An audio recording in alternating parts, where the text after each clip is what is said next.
Kekeringan panjang di sejumlah wilayah memberikan dampak munculnya kabut asap, salah satunya di kota Lubuk Linggau. Kabut asap ini tentu mengganggu aktivitas warga seperti yang dialami oleh Hafiz, salah satu warga kota Lubuk Linggau, yang mengeluhkan kabut asap ini semakin hari semakin pekat. Musim kemarau panjang sejak 2 bulan yang lalu memberikan dampak kekeringan di sejumlah wilayah. Salah satunya adalah kota Lubuk Linggau.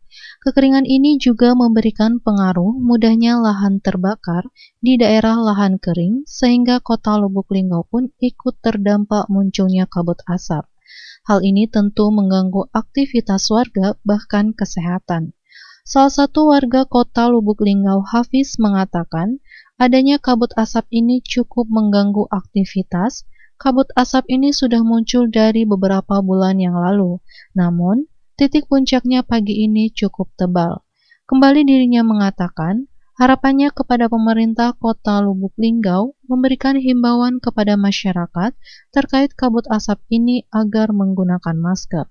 Kami selaku warga kota Lubuk Linggau sangat terganggu dengan cuaca saat ini dan mengganggu aktivitas ya? Ya, mengganggu aktivitas lah. Udah lama ini Kak untuk kabut asapan ini? Kalau untuk kabut asapnya udah hampir beberapa bulan yang lalu lah, tapi titik puncaknya pagi ini sangat tebal. Harapan kedepannya agar semoga pemerintah kota Lubuk Linggau menghimbau seluruh warga kota Lubuk Linggau memakai masker. Ifal Walbarodi, Silampari TV, melaporkan.